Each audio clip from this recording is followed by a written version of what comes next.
再次想你，這一顆心遲下，終將被溫暖融入懷裡。當我們彼此靠近，便不再有距離。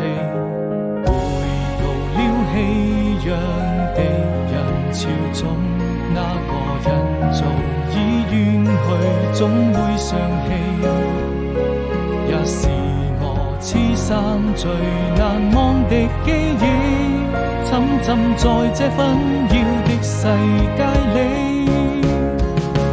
當我逐漸迷失自己，感謝能遇見你，每次擁抱之後卻留下無聲的嘆息。